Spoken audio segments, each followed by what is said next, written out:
Então, vamos lá. Então, gente, boa tarde. Nós vamos dar início aqui à defesa do trabalho de conclusão de curso da discente Ana Luísa Salazar dos Santos.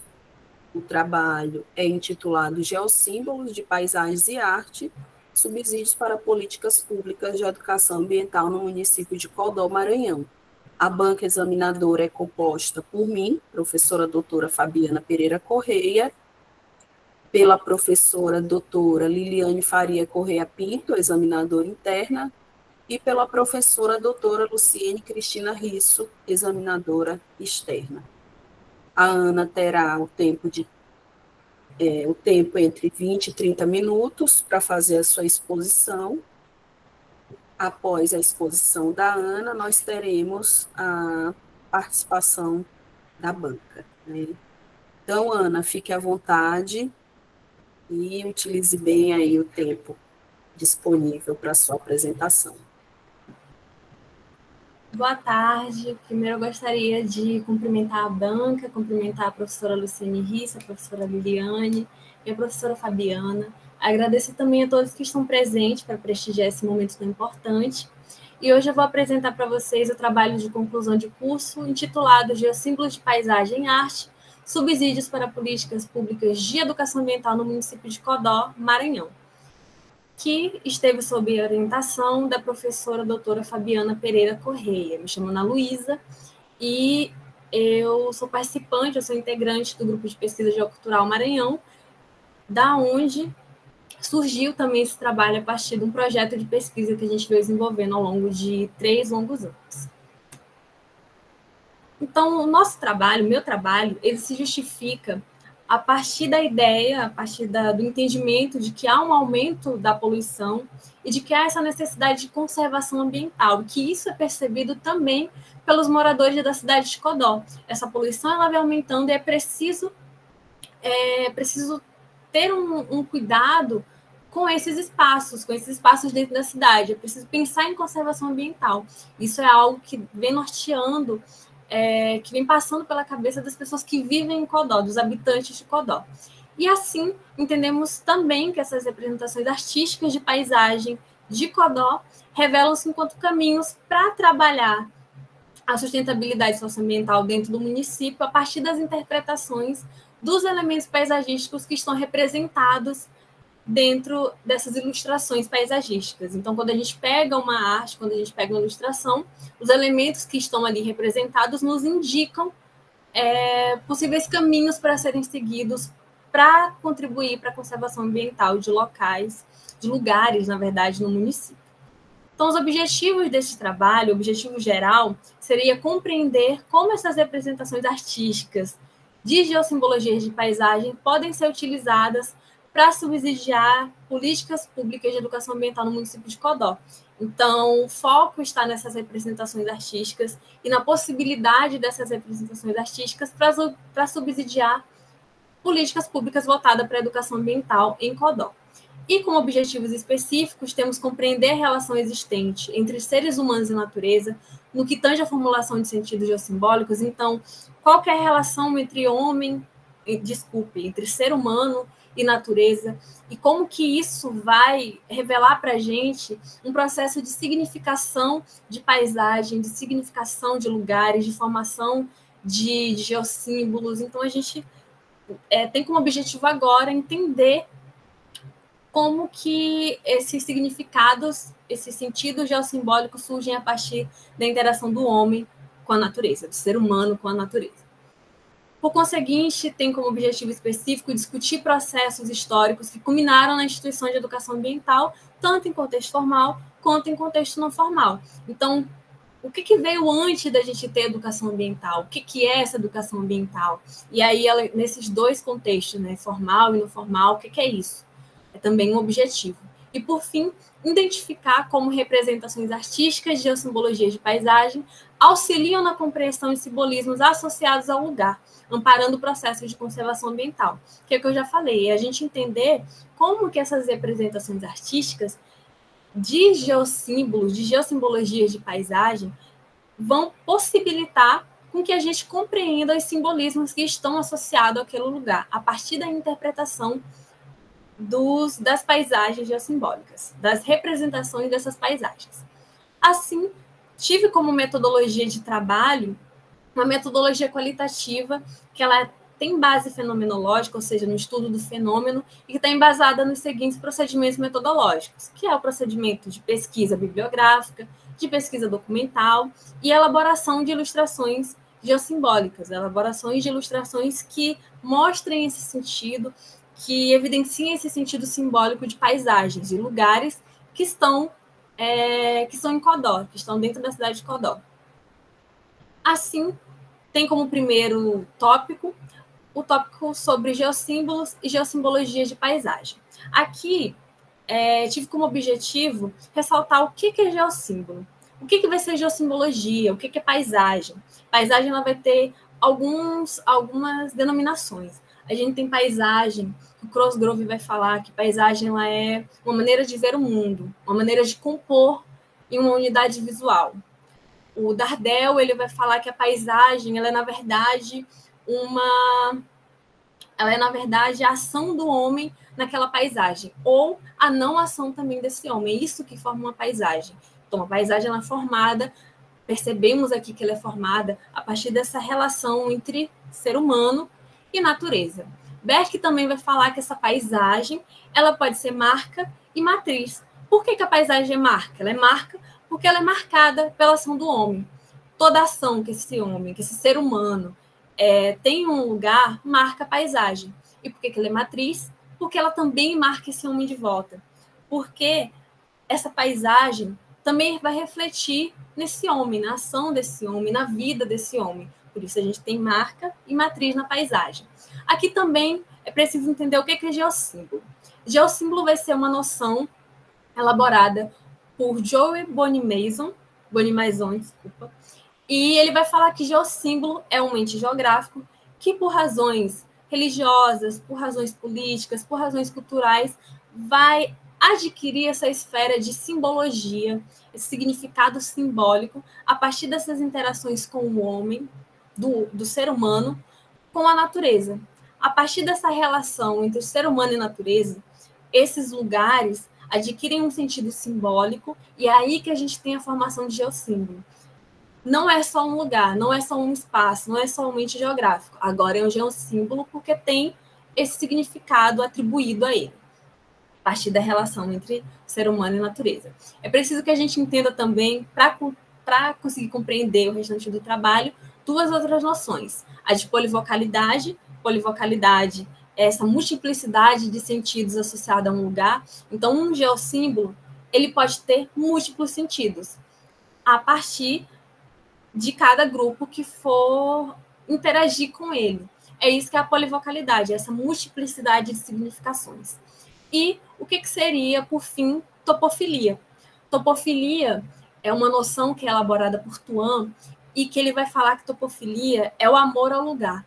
É você amar um lugar, é você ter experiências boas com esse lugar e passar a amar, e passar a ter uma sensação muito boa com esse local. Isso acontece, pode acontecer também com os geossímbolos. Aqui eu trouxe uma citação do Cosgrove.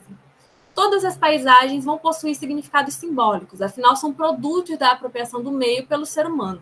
Múltiplos sentidos associados às paisagens refletem diversidades socioculturais, que é o que eu estou falando de polivocalidade, uma vez que são constituídas por intermédio da percepção de indivíduos e ou grupos sociais, revelando o caráter de subjetividade. Novamente, existe um caráter de subjetividade na concepção do que é um geossímbolo, do que é uma paisagem geossimbólica, porque isso vai vir a partir da relação dos seres humanos, dos grupos sociais com o ambiente, com a natureza, com o lugar. Por conseguinte, o próximo tópico ele trata sobre a educação ambiental no contexto da educação formal.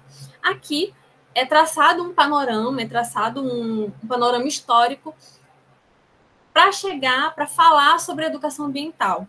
Então, o que iniciou esse debate sobre o que vai ser a educação ambiental? O que iniciou esse debate sobre conservação ambiental? Quando que isso se inicia? Aqui a gente vai traçar um período histórico, né, iniciando do século XX. Ali no século XX, começam a ter protestos, começam a ter manifestações que vão levantar questionamentos sobre os valores capitalistas, sobre essa produção em massa utilizando recursos naturais, sobre os problemas sociais que vêm a partir disso, sobre política, tudo isso no século XX. É a partir do século XX que a gente tem essa preocupação com os recursos naturais e com o ambiente, com a conservação de forma muito pujante. A partir de 1970, a gente tem esse desenvolvimento, esse pensar sobre a educação ambiental, esse pensar sobre conservação ambiental. E aí, aqui é importante destacar que antes também de 1970, a gente vai ter o lançamento de um livro que é chamado de Primavera Silenciosa, da Rachel Carson. E aí, nesse livro, ela vai começar, ela vai, na verdade, discutir sobre os problemas de uso de pesticida para poluição e como que isso está contribuindo para a degradação da natureza, dos recursos naturais. Então, antes de 70, ali em 1962, que é quando o livro é lançado, a gente já tem esse enfoque na questão ambiental, na questão da conservação, na questão da necessidade de conservação ambiental, porque o uso de pesticida está degradando a biodiversidade, está acabando com a biodiversidade. Em 1972, a gente vai ter uma conferência, a primeira conferência que vai tratar sobre o meio ambiente no mundo, que é a Conferência Mundial do Meio Ambiente Humano. É a primeira vez que essas questões ambientais elas tornam, elas ganham essa centralidade. Posteriormente, em 1977, existe a Conferência Intergovernamental de Tbilisi, que vai ser a primeira vez que a gente vai ter a questão da educação ambiental aparecendo. A educação ambiental, desde o princípio, ela é uma educação que ela é interdisciplinar, ela é pautada na interdisciplinaridade. Lá na conferência, em 1977, ela já vem com esse caráter interdisciplinar. E ela é voltada para a questão da conservação ambiental, pensando em um âmbito educacional. E aí cria critérios nessa conferência para estabelecer isso, essa educação ambiental, essa conservação em âmbito educacional. No Brasil, esse debate ele vai chegar em 1992, a gente tem a Conferência das Nações Unidas sobre Meio Ambiente e Desenvolvimento. E é aí que aqui no Brasil a gente começa a falar sobre conservação, sobre educação ambiental, na verdade, e conservação. É nessa conferência, a partir de 92, 10 anos depois da primeira conferência sobre o meio ambiente humano. Certo? Então, o que seria essa educação ambiental? Já temos os critérios formados lá em 1977. Educação ambiental em âmbito formal, ela vai ser entendida como essas atividades educativas que são realizadas nas instituições de ensino pública ou privada, em nível básico, no ensino infantil ao médio, na educação superior, na educação especial, na educação profissional, na educação de jovens e adultos. Então, é toda essa educação voltada para a conservação ambiental, pautada por uma ecopedagogia, pensando em uma sustentabilidade socioambiental, que ocorre em âmbito formal, em instituições de ensino formais. Então, em escolas, em faculdades, nessas instituições de ensino. E aí aqui é importante que a gente fale sobre ecopedagogia. Qual é a influência, qual é a importância da ecopedagogia para a educação ambiental?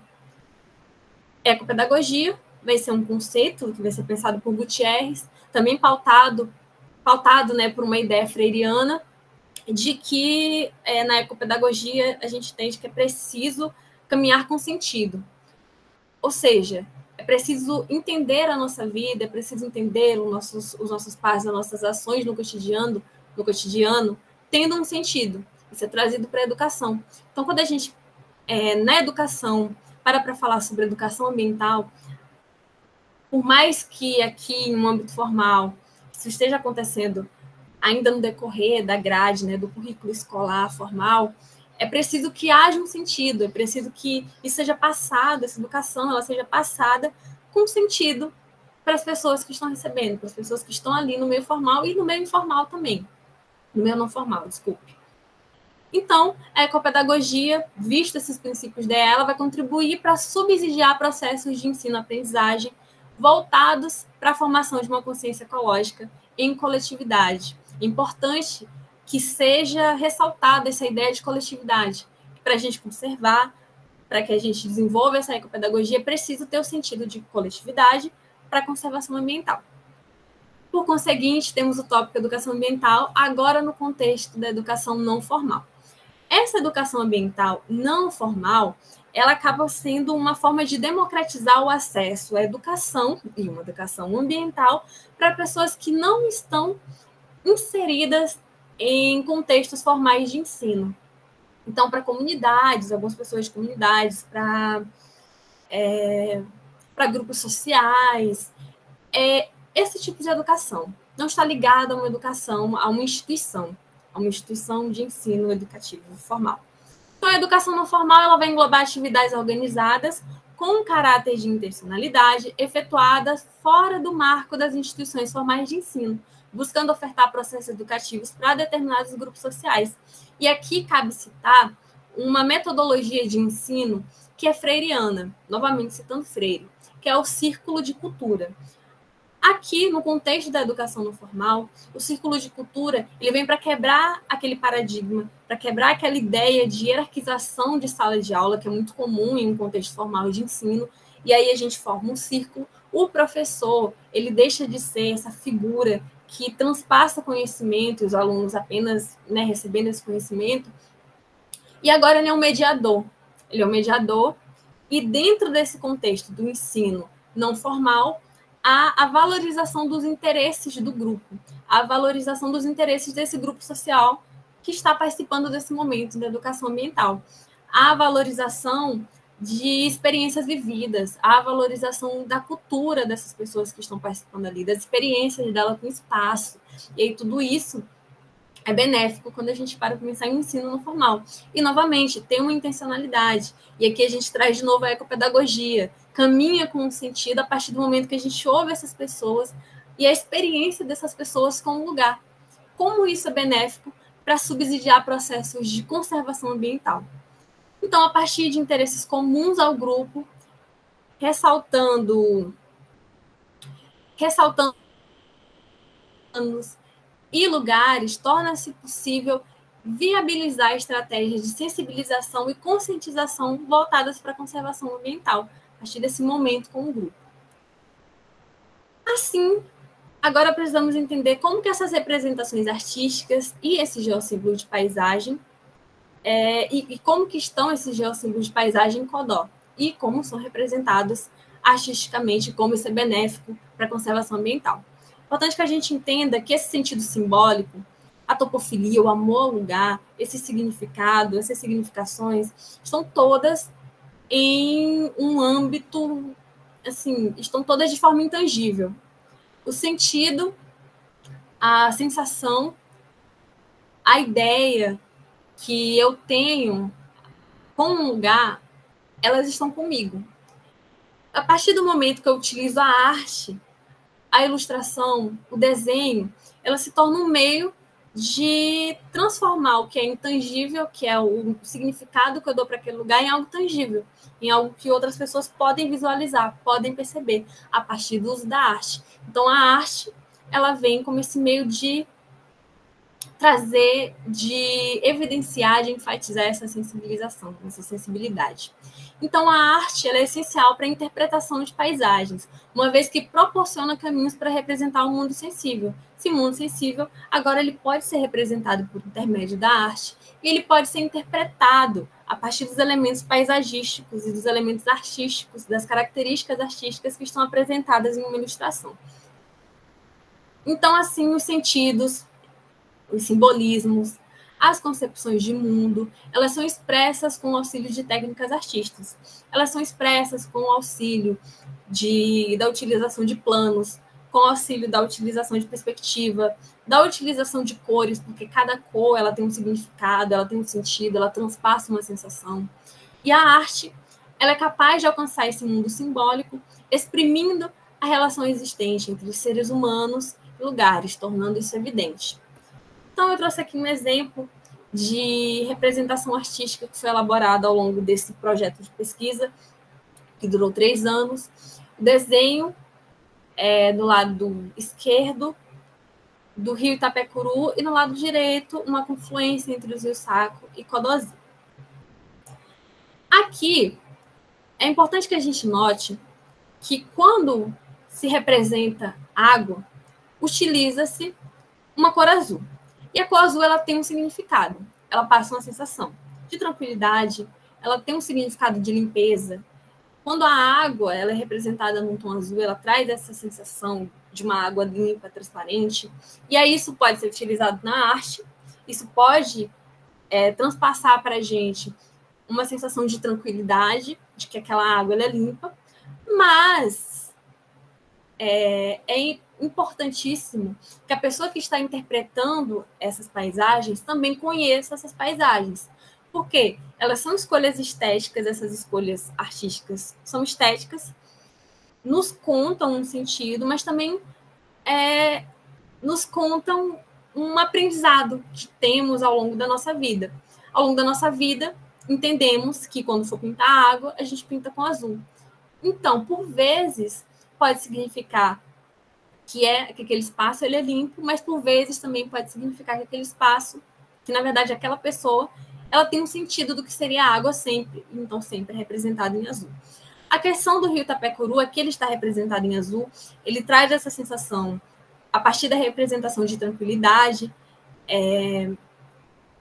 traz essa sensação de limpeza das águas, mas quando a gente nota, quando a gente pesquisa sobre o rio, quando a gente vai atrás de pesquisas sobre a degradação desse rio, a gente percebe que, ao longo dos anos, ele vai sendo cada vez mais poluído. Ele vai recebendo cada vez mais dejetos. E, ao lado dele, temos uma representação que traz um rio também, só que em outra cor, em outra tonalidade, agora em marrom. E aí, o marrom, quando ele está associado à água, ele nos traz uma outra sensação, ele denota uma outra sensação, que é uma sensação de, na verdade, com um sentido de sujeira, pode ser um sentido de sujeira, pode significar que aquele local a água é lamacenta, pode significar que aquele local a água é mais turva, pode significar que aquele local a água é mais poluída. Então, existem essas significações que elas são dadas a partir das cores. Cada cor ela vai transmitir uma sensação para a pessoa que observa da forma que ela é empregada, e é preciso também reconhecer e saber quais são esses lugares para que haja uma interpretação assertiva dessas representações paisagísticas.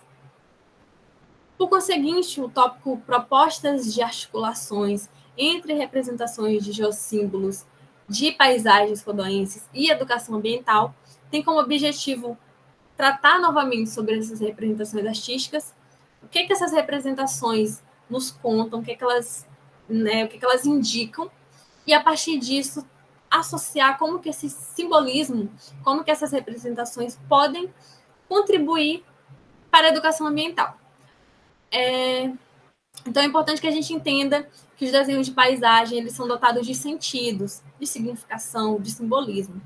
Cada elemento paisagístico representado ali vai denunciar a visão sobre o lugar de quem o elaborou. Assim, a representação de paisagens é carregada de sentido simbólico, revelando possíveis pontos de degradação ambiental. E, novamente, revelando a visão da pessoa que elaborou aquele desenho. E aí a gente volta para aquela ideia de que somos ensinados de que quando você representa a água, mesmo que ela esteja poluída, ela comumente é azul. É nesse tópico também que vai ser apresentado o produto de uma oficina, uma aula com crianças do 6º e 7º ano, envolvendo educação ambiental, um momento para falar sobre educação ambiental, envolvendo a prática da produção artística, da produção de paisagens geossimbólicas. Aqui a gente tem duas representações diferentes do Parque Ambiental da Trizidela, que nos contam uma história diferente e que nos mostram também qual que é a visão dessas pessoas, dessas crianças que elaboraram esses desenhos. Na esquerda, a gente tem um desenho que mostra vegetação ao redor do lago, existe um lago centralizado, mostra árvores, né? Mostra uma biodiversidade, então a gente tem um jacaré dentro do lago, então nos conta algo. De fato, existe jacaré dentro do lago, dentro da lagoa. A gente tem formiguinhas passeando pelo chão, a gente tem pessoa aparecendo, que mostra que há pessoas no local. Então, isso aqui vai contar para a gente uma história, contar para a gente um sentido que é atribuído àquele lugar. Percebam que a água aqui, ela tem um tom azul, mas ela também está em marrom, ela também está em um tom escuro, porque aquela água da lagoa, ela é escura. E aqui a criança, ela transmitiu essa sensação, ela transmitiu esse significado que ela dá para aquele lugar, a percepção que ela tem daquele espaço. Ela andando, vendo a biodiversidade, percebendo a natureza, percebendo a água, que é um tom escuro, e percebendo os animais. Ao lado dessa representação temos outra, que também é ao lago, ao campo e à pista de corrida, de atletismo. Aqui, a ênfase, o foco, ele já está em outra área, já está no lazer. Por mais que essa pista, na realidade, ela não faça essa curva ao redor do lago, mas é o sentido, é o significado que é, na verdade, o que é importante para essa criança. É o que ela procurou dar foco e o que ela trouxe para ser representado aqui para a gente. Então, como eu estou falando para vocês, essas paisagens, essas representações paisagísticas, os elementos que são trazidos, as perspectivas que são utilizadas, de lado, né, olhando na horizontal, o outro olhando por cima, o que é dado foco, o que é enfatizado nessa representação, tudo isso vai contar para a gente uma história, tudo isso vai revelar um sentido, tudo isso vai revelar um significado. Por fim, entendemos que esses processos educacionais voltados para a educação ambiental, eles são essenciais para pensar em conservação de paisagens geossimbólicas e que vai contribuir para a sensibilização de pessoas em relação à degradação de espaços geográficos direcionados pela noção de sustentabilidade socioambiental. É importante que a gente entenda que a sensibilização e a conscientização, eles são importantíssimos para se pensar em educação ambiental, para pensar em ecopedagogia, para pensar em círculo de cultura. É importante sensibilizar as pessoas sobre essa degradação, sobre os lugares, sobre os espaços, e aí também entendendo o que essas pessoas percebem, quais são os sentidos que elas dão para o ambiente, para o lugar. A educação ambiental, ao utilizar a interdisciplinaridade para subsidiar processos educacionais, possibilita debates sobre problemas ambientais a partir de diferentes perspectivas. Então, a gente tem distintas perspectivas em distintas disciplinas para trabalhar a questão da conservação ambiental. Essas foram algumas das referências utilizadas para fundamentar o meu trabalho, e muito obrigada pela atenção de todos.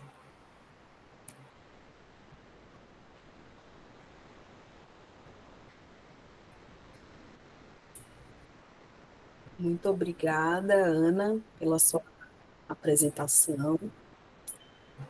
Agora, dando continuidade, né, aos protocolos, a gente convida a professora doutora Luciene Cristina Risso, nossa examinadora externa, né, nossa convidada da Unesp, para fazer as suas considerações. Fique à vontade, professora Luciene.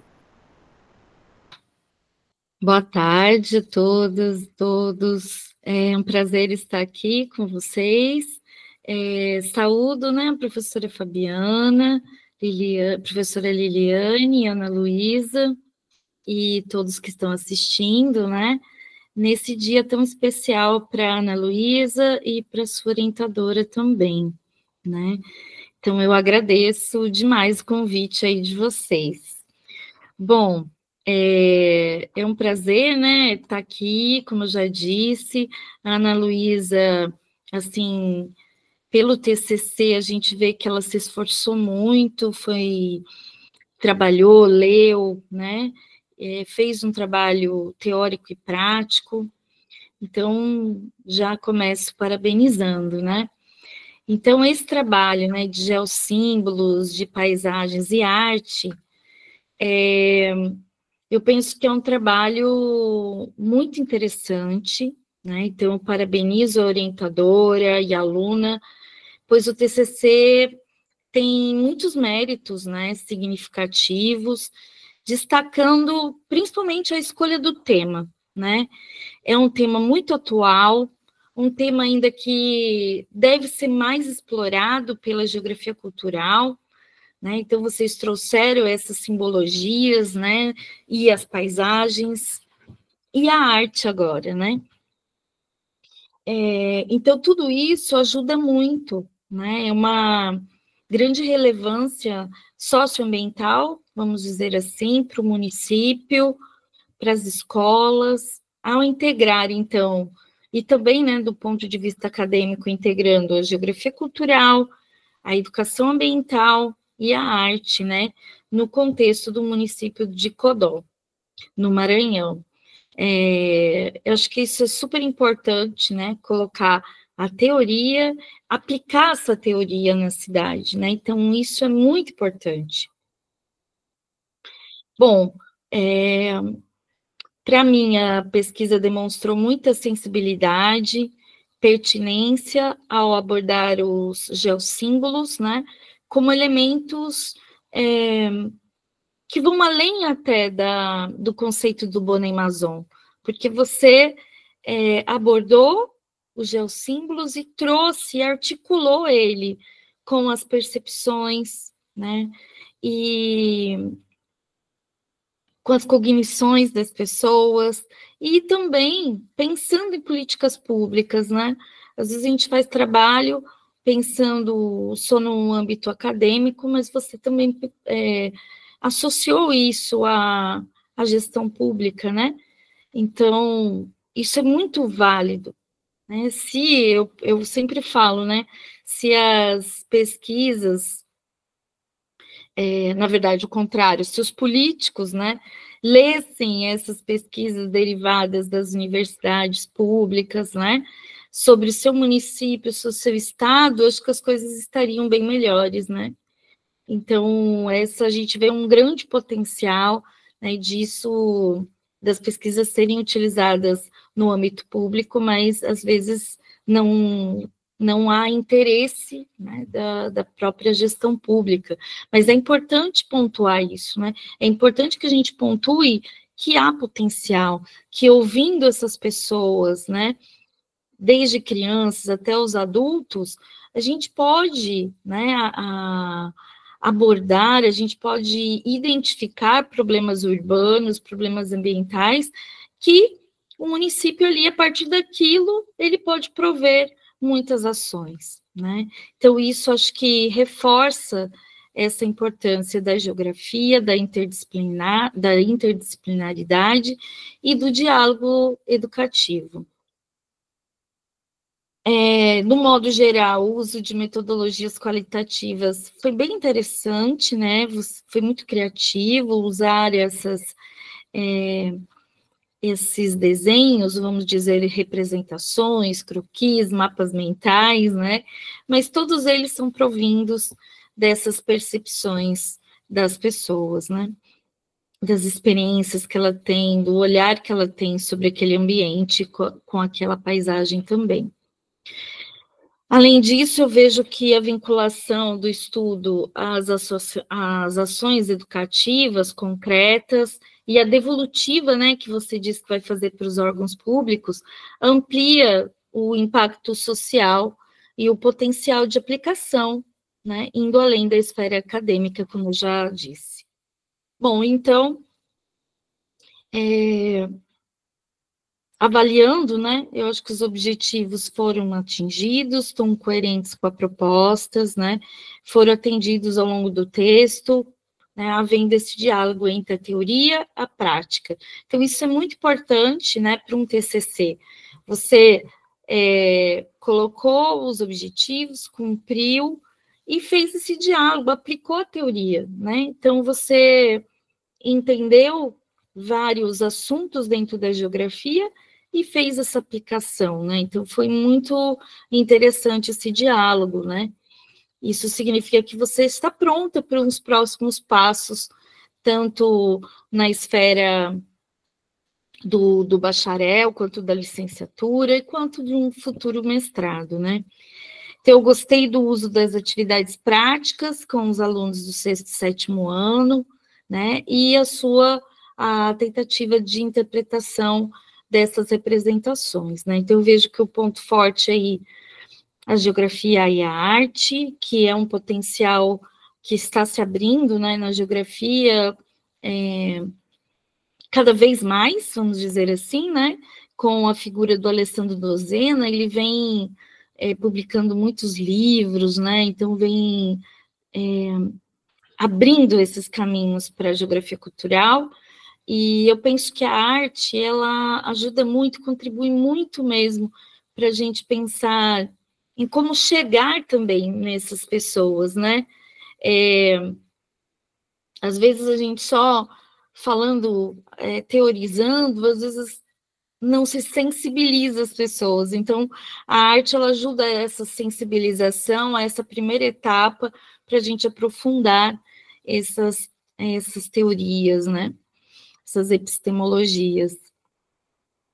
Bom, também vejo que o ponto forte é a clareza conceitual, a trabalhar noções como geossímbolo, polivocalidade e ecopedagogia. Então, você escolheu alguns conceitos, noções ou conceitos e trabalhou, né? Então, isso foi muito legal, né? Então, dá para ver que a sua orientadora te orientou muito bem nisso, né? Nesse trabalho de, você vai usar esse conceito, então vamos trabalhar com ele, entender ele muito bem para a gente poder fazer essas práticas, né? Entender a realidade.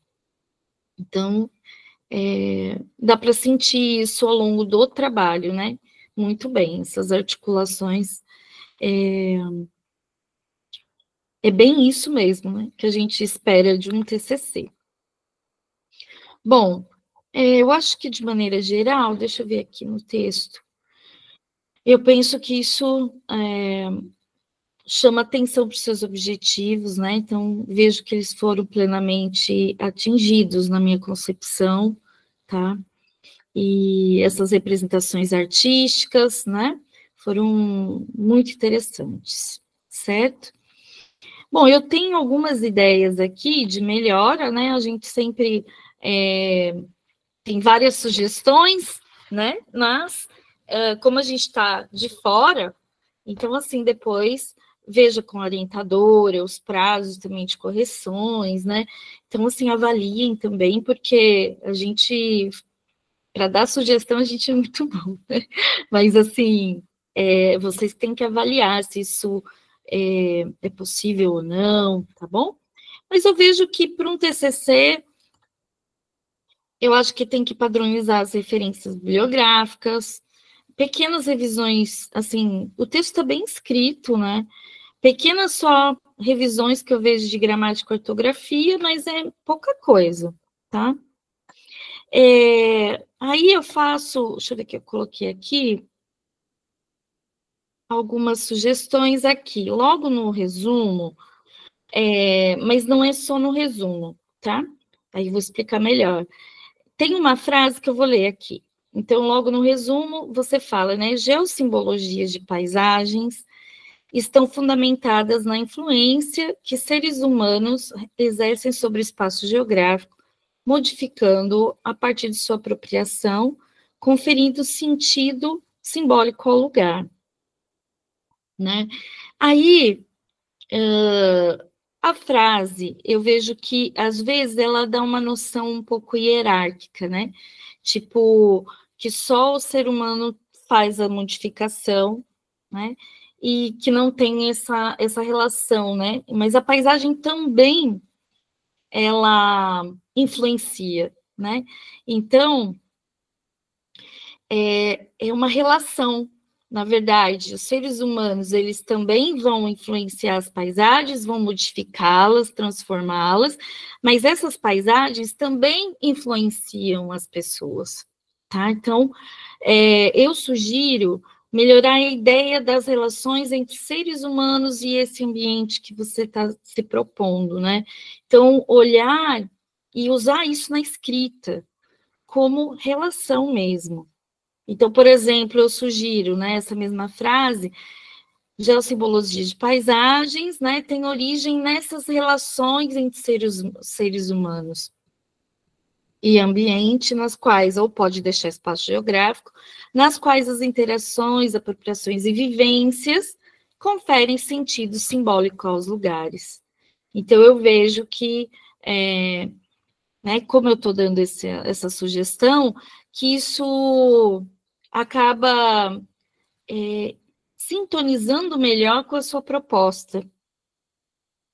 Porque quando a pessoa ela vai fazer uma representação, é que aquilo mexeu com ela.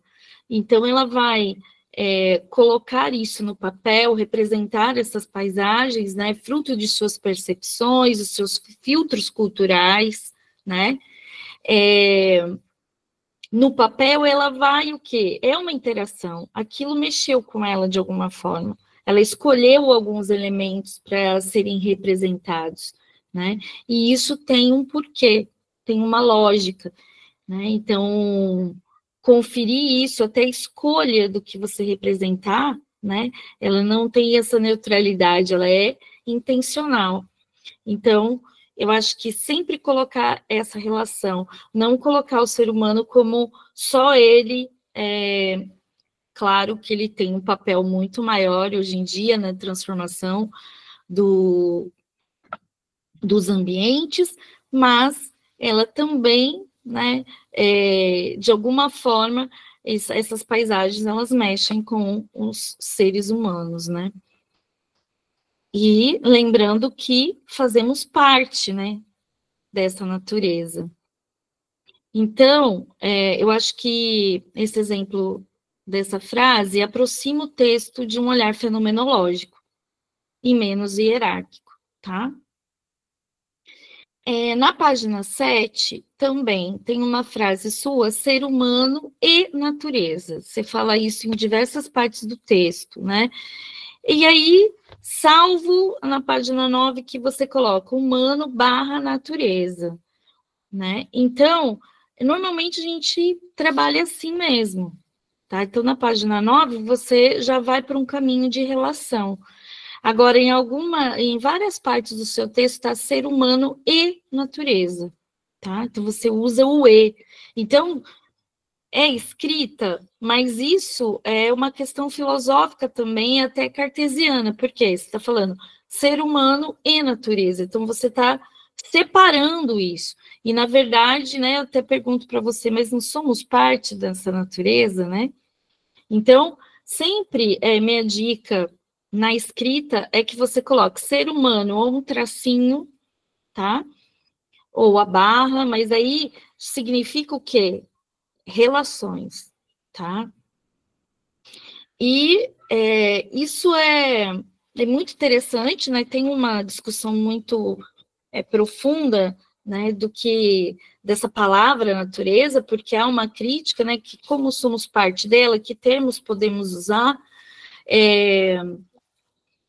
dá para você colocar ser humano e as paisagens, ser humano e os ambientes, né? Mas sempre colocar, então, esse hífen, tá? Para significar que você está falando de uma relação. Então, usar os termos, né? Relações, nessa relação entre ser humano e o natural, usa o hífen, tá? Eu até prefiro natural, relações, seres humanos e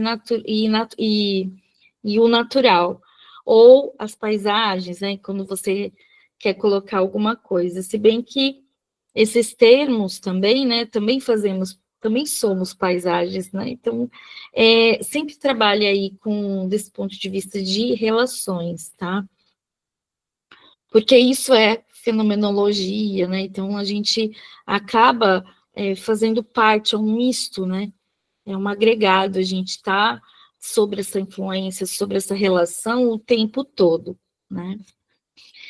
Bom, sobre os seus resultados, né?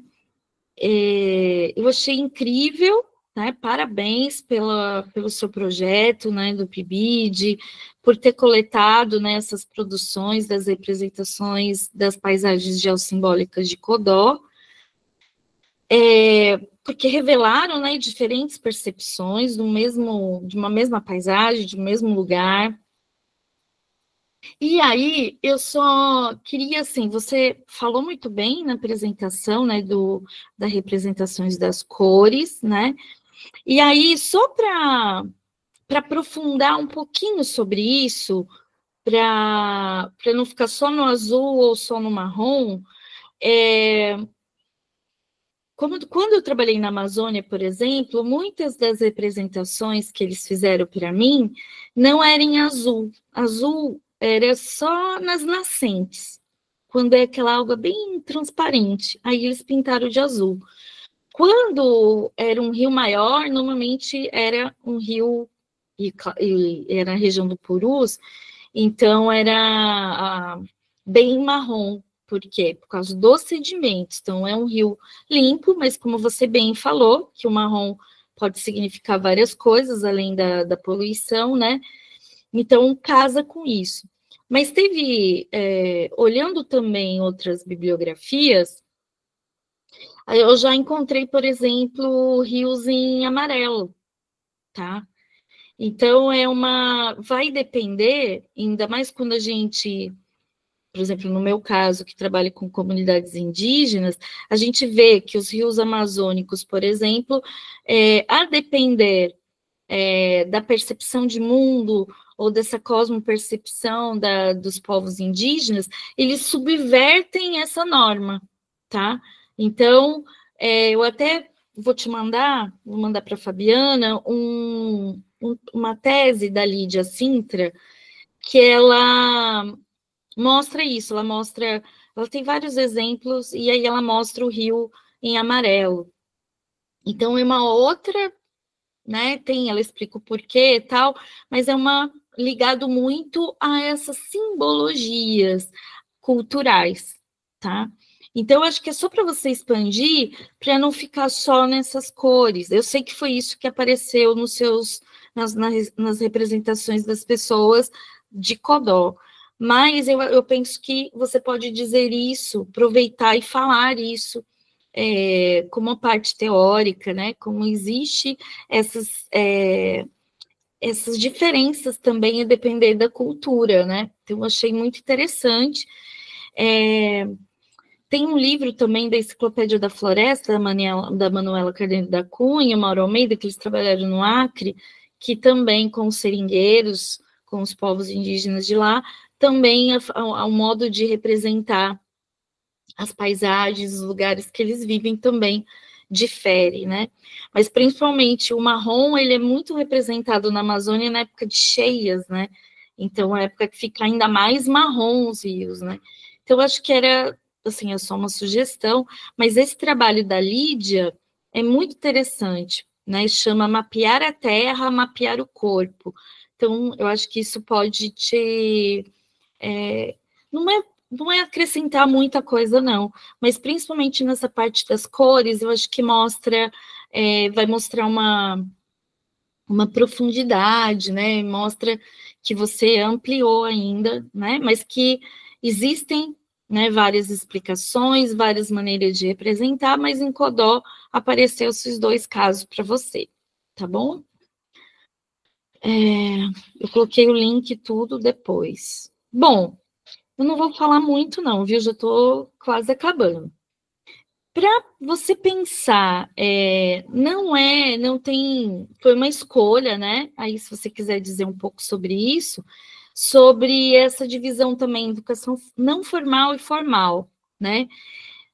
Não está errado, é uma escolha, você pode trabalhar com essa divisão, falar isso, tá? Mas há um pessoal, alguns autores, né?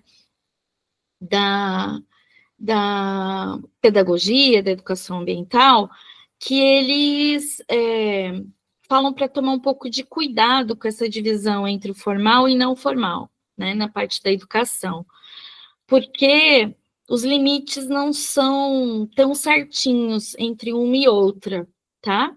Então, por exemplo, uma educação não formal, ela também vai influenciar a formal e vice-versa, né? Então, dependendo dos seus objetivos, pode, sei lá, deixar obscuro, né, ou oculto esse contexto, essa potencialidade que pode ter você não trabalhar com essa separação. Mas é só para pensar, né, e eu acho que pode manter no seu trabalho, mas sabendo, né, que existe isso também, essa discussão na educação ambiental. Por fim, né, o trabalho vejo que atingiu os objetivos, né, do TCC, a metodologia foi muito boa, a escolha da parte teórica, casando com a realidade, e produziu resultados relevantes, né, e que eu espero que essa gestão pública abra, né, abra as portas para receber esse trabalho e para mudar essa realidade, né, ainda mais das águas, né, que é um tema tão caro para a gente, né, aqui também onde eu moro em Ourinhos, parece que a prefeitura vira as costas, né, para os rios, então, e aqui é rico também em rio, em córregos, que a gente tem córregos urbanos, mas, né, não dá valor para a água, né, então é muito triste isso, e que a gente poderia ter outras realidades, né? Porque a gente vê que a água, não somos feitos de água, né? Somos. A água é fundamental para a sobrevivência nossa, dos animais, da vida no planeta, né? E parece tão óbvio a gente lutar por isso, né? Mas a gente tem que, né, ficar atento e ter trabalhos como esses ajudam nessa luta ambiental, com certeza, nessa luta geográfica. Então, era isso que eu tinha a dizer, né? Então, parabenizo a Ana pela escolha, eu já falei, sensível, é um trabalho que a gente vê que foi muito bem orientado, sabe? Porque os TCCs, né, eles são, a pessoa tem até medo, né? Eu tenho alguns alunos aqui que fogem, desistem às vezes do bacharel só para não fazer o TCC, não fazer a monografia, não fazer, não, e aqui não é nem só a monografia, mas é artigo também, mas eles fogem por medo, né? Então, a gente tem que incentivar e ver que não é abranger o mundo, abranger todos os temas, mas a gente ir fazer esse recorte. Você fez muito bem e foi muito orientada, eu vejo. Então, parabéns, Ana, parabéns, professora Fabiana, né? Espero aí ter contribuído, né? E sugestões a gente dá mesmo, né? Que é o nosso papel, mas eu vejo que é pouca coisa assim para ser modificada no texto, tá bom? Espero que você continue no mestrado, né? Que persiga essa luta ambiental que é tão importante para o nosso país. Obrigada, gente. Obrigada, professora Luciene, pelas suas considerações. Agora eu passo a palavra para a Ana responder ou fazer algum comentário sobre aquilo que a professora Luciene destacou. Boa tarde, eu gostaria de agradecer aos elogios ao trabalho. Realmente tive uma ótima orientação da professora Fabi. Tem muito cuidado, é uma pessoa muito sensível. E aí eu fico muito feliz que a senhora tenha gostado bastante do trabalho. E quanto à sua observação em relação ao fato de que eu falo sobre a relação entre ser humano e natureza, e aí quando eu escrevo sobre isso, eu faço uma distinção, e aí se torna seres humanos para um lado e natureza para o outro lado. Eu não tinha parado para pensar nisso ainda, e essa observação anotei para ser atendido, porque parece pouco por ser só escrita, mas não é, né? É na escrita que a gente comunica também. É da forma como a gente escreve que passa essas ideias, essa comunicação. E quanto às outras observações sobre o uso de cor, e aí traçar esse parênteses, né, fazer esse parênteses para abordar que o rio também pode ser representado em outras tonalidades, mesmo que isso não tenha aparecido aqui em Codó, também achei muito pertinente. Pretendo pesquisar sobre isso, se possível, colocar também no texto.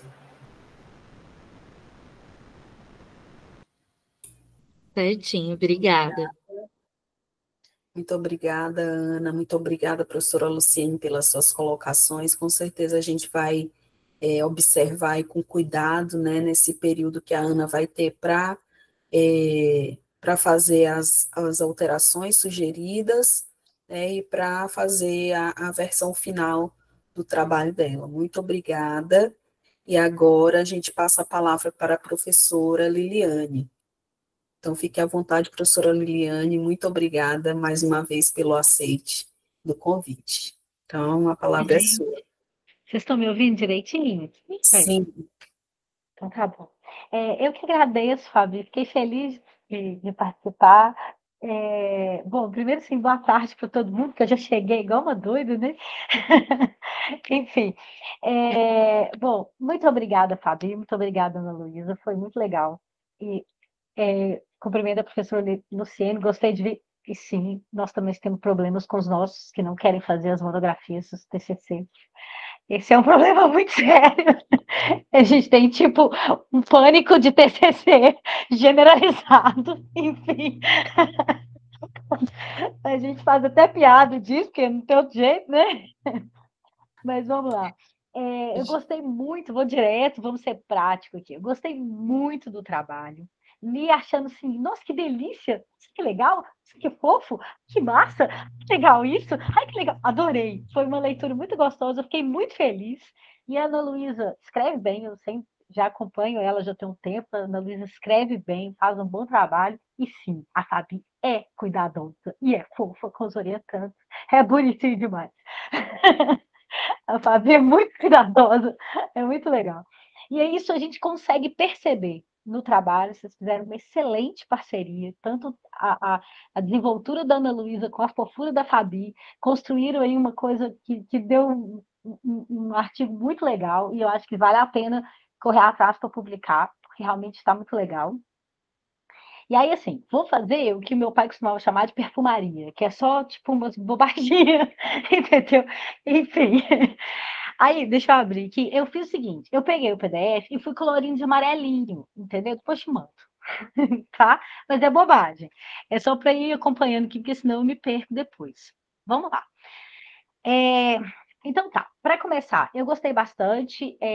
Na primeira página tem uma em paisagens e Codó, tem tipo um errinho assim, que acho que ficou faltando o de Codó, em Codó.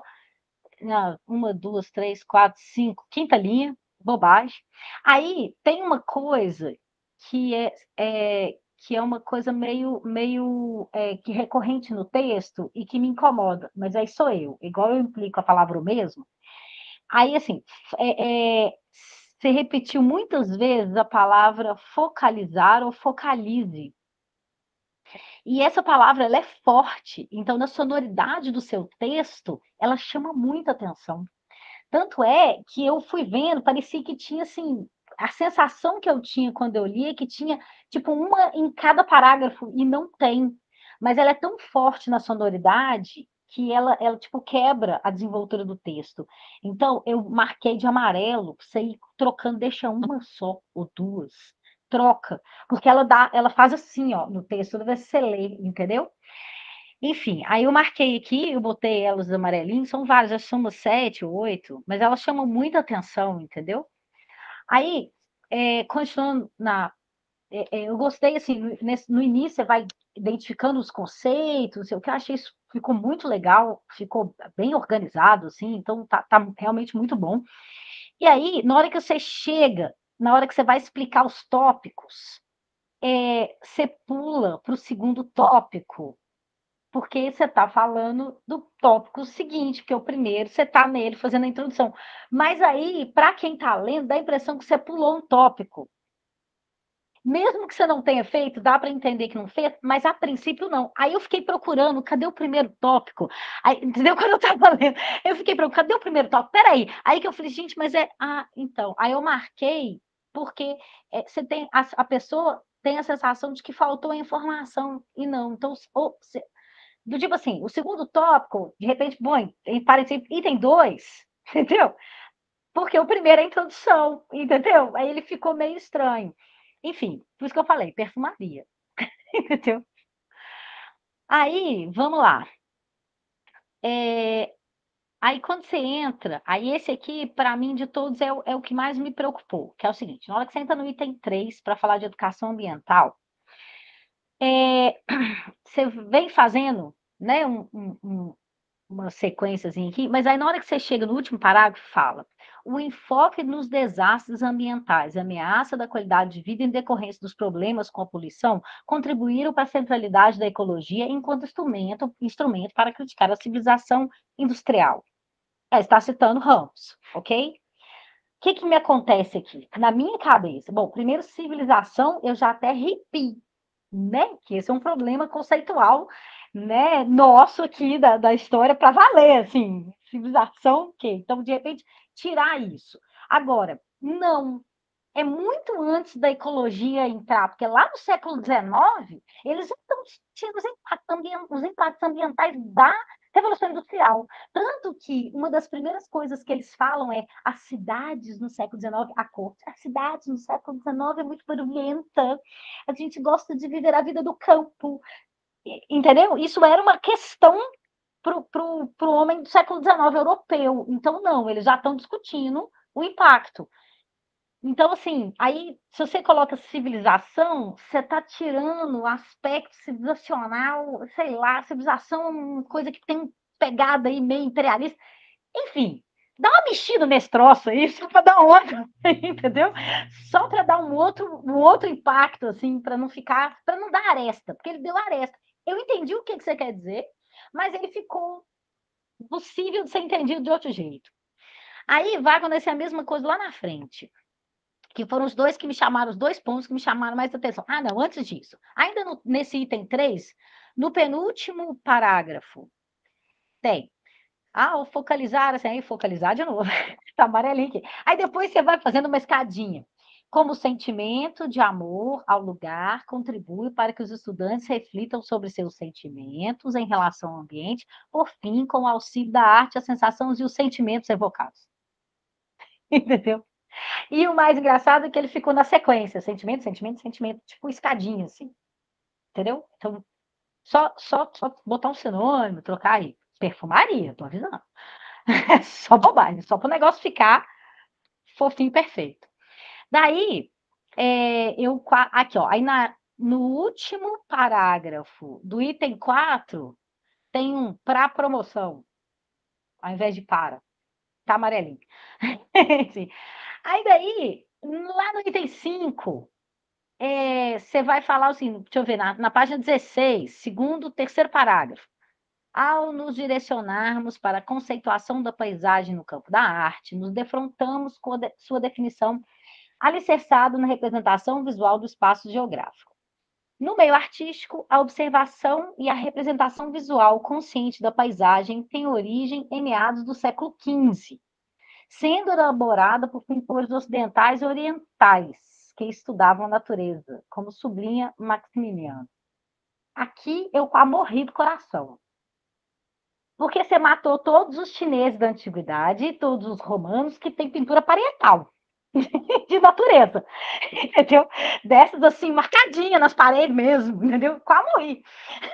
E aí eu fiquei pensando assim, pintura rupestre, não tem paisagem? E fiquei viajando. Aí eu fiquei lembrando de umas cenas, de umas pinturas rupestres africanas, entendeu? Que tem tipo uma cena de caçada, assim, tem uns bichinhos. Aí eu fiquei, será que isso não é meio ambiente? Será que isso não é paisagem? Entendeu? Aí eu fiquei assim, então, eu não sei que Maximiliano é uma autora, não sei o que ela está falando, porque eu não fui atrás. Mas assim, né? Aí eu falei, não, de repente, se ela estiver falando isso, tira, porque ela tá doida. Entendeu? Mas se ela não estiver falando, às vezes você leu do outro jeito, sei lá, pelo menos não. Ela pode estar falando, às vezes, de um outro aspecto, mas não começa a ser representado no século XV de jeito nenhum. Ela está dizendo que a representação da natureza, da paisagem, ela é do Renascimento. E aquelas pinturas lindas, aqueles desenhos lindos que tem chinês, sabe? Que mostra aquelas paisagens, o negócio tem até gradação, você consegue perceber, você consegue ver movimento eles fazem tipo umas quedas d'água, assim, você parece que tem até movimento nos desenhos, é maravilhoso, entendeu? Você fica até atrás para olhar, tem tipo 500 anos de Cristo, entendeu? Sabe?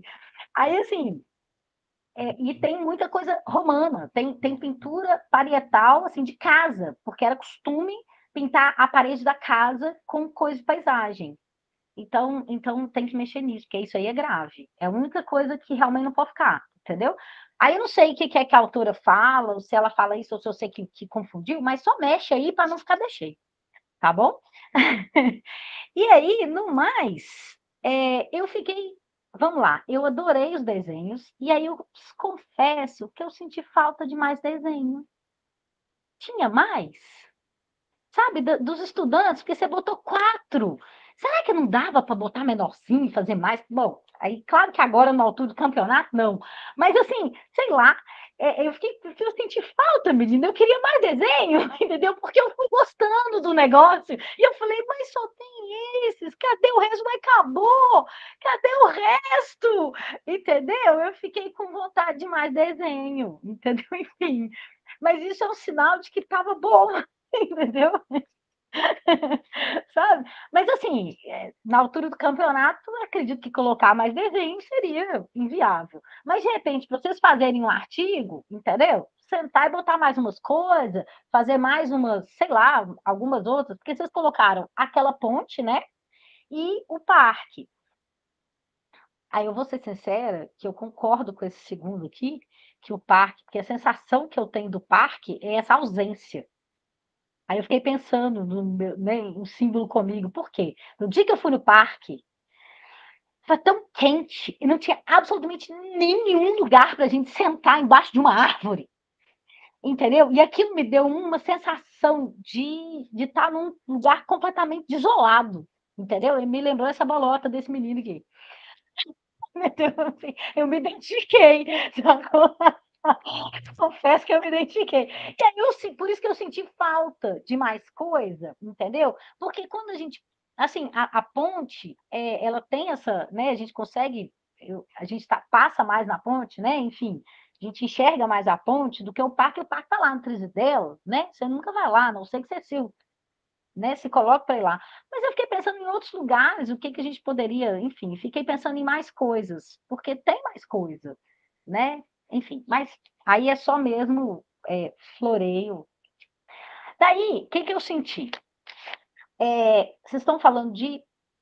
Eu sei que o enfoque é geografia, mas vocês estão falando de paisagem, e aí ficou faltando um pouquinho de patrimônio, sabe? Patrimônio natural. Você até cita o Unesco, eu botei lá embaixo, você marcou, citou o Unesco, você bota ela lá em cima. Mas, assim, o conceito, na verdade, e coincidentemente, eu vou trabalhar exatamente isso com os meninos em patrimônio cultural, na disciplina que eu vou fazer. Eu já até combinei com a Alex que nós vamos fazer um trabalho de campo com os meninos no Rio. Entendeu? Por quê? Porque eu ia trabalhar exatamente esse aspecto que como que começa a pensar, como que a Unesco começa a inserir a questão do meio ambiente. O mundo começa a discutir a questão do meio ambiente, a Unesco começa a admitir o meio ambiente como um patrimônio, ou seja, a natureza e a paisagem como um patrimônio. Claro que isso dentro da Unesco, da mesma forma que é para a gente os conceitos de patrimônio, a própria Unesco, ela subverte que a gente quase morre, né? Tenho certeza que em relação à geografia e os conceitos de paisagem, você vai quase morrer com as coisas da Unesco, que a gente quase morre. Tem um monte de coisa que não cabe, mas enfim, ainda assim eles são né, a parte da ONU que vai trabalhar com esse patrimônio mundial. E aí eu senti falta às vezes não sei se de repente um comentário, ou às vezes uma coisa, não sei exatamente o que é, mas existe também uma sequência que vai acompanhar. Aí eu fui olhar o patrimônio, que eles vão chamar de paisagem, né? Que eles vão chamar de paisagem mundial, que vai ser registrado. O primeiro vai ser o Parque Yellowstone, mas em 78. Então, quer dizer, a gente já tem aí uma sequência de trabalhos, e recentemente, no Brasil, o primeiro que vai ser, pela Unesco, vai ser o Parque Nacional do Iguaçu. E daí você vai ter uma sequência agora, recente, o patrimônio, recente, o Parque do Peruaçu foi considerado, você tem uma série de elementos, eles estão aumentando a quantidade de bens naturais, e aí paisagísticos, né, porque tem que ser chamado junto, natural e paisagístico, que estão sendo registrados. Então, de repente, talvez, sei lá, não sei se pontuar alguma coisa. Última coisa.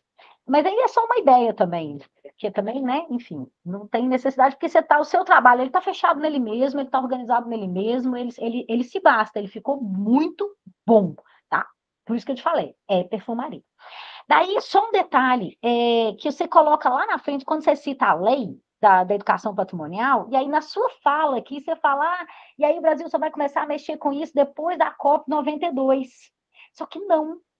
Na Constituição de 88, consta no artigo 225, inciso 6, promover educação ambiental. Então, não. Aí não está no seu texto, mas está na sua fala. Entendeu? Aí, de repente, valia a pena dar nem que fosse uma pincelada. Olha, lá na Constituição em 88 já consta isso. Entendeu? Mas é depois de 92, o negócio vai tomar peso, a outra lei só vem em 99, o trem começa e ainda está faltando muita coisa para o trem funcionar de verdade. Mas, né, já está sendo, na verdade. E aí, eu te falo o seguinte, provavelmente, que teve para fazer a Constituição, um ou 2 anos antes, eles fizeram vários encontros de comissões, e provavelmente essas comissões são abertas. Se você quiser desenvolver essa pesquisa em um outro momento, os textos dessas comissões estão abertas, então provavelmente você deve ter a comissão de meio ambiente com a parte de educação ambiental, e deve ter lá as falas e as discussões, e esse material é maravilhoso, assim, sabe? De que eu achei isso muito bom, assim, muito bom mesmo, sabe? Há muito tempo atrás eu acessei esse material, está disponível na internet para fazer uma pesquisa sobre patrimônio, e eu achei, assim, uma delícia de trabalhar. Então, é uma fonte que está disponível, enfim. Mas como eu disse, só floreio. Acho que é isso. Pronto. Falei muito. Bom, muito obrigada, e acho que é isso. Enfim. Obrigada, professora Liliane, pelas suas considerações, pelas suas contribuições também. E agora eu passo a palavra à Ana, para responder aí as questões colocadas pela professora Liliane. Fique à vontade, Ana. Boa tarde, professora. Fico muito feliz pelas contribuições, muito feliz que a senhora gostou do meu trabalho. A questão da palavra focalize, eu queria, quando eu estava escrevendo o texto, eu queria que ele ficasse todo bonitinho de ler. Sabe quando você pega um texto, ele é muito gostoso de ler? E é todo prendidinho, adoro isso. Eu queria que ele passasse essa sensação. E aí, já que vou dar uma olhada, né, nessa palavra que destoa tanto destoa tanto quando essa leitura está sendo feita. A questão de sentimentos, que foi, né, numa mesma frase, repetido umas 30 vezes. Detesto isso também. Vou dar uma olhada. Não detesto esse tipo de coisa. E quanto às representações, é porque o meu texto, quando eu dei por mim, ele já estava ficando muito grande. O meu trabalho estava ficando grandão já. Aí eu fiz essa oficina com mais ou menos umas 30, 40 crianças. Então, eu tenho vários desenhos. Só que eu tive que escolher alguns para o trabalho não ficar muito comprido, não exceder o limite de página. Aí eu acabei escolhendo só esses que eram desenhos parecidos, do mesmo lugar, para fazer uma comparação. Por isso que não tem mais, mas eu gostaria também de ter colocado mais, que ficaram lindos. No mais, agradeço, vou dar uma olhada Anotei as suas considerações, vou dar uma olhada no texto, fazer o que for possível. Eu vou te mandar o PDF coloridinho.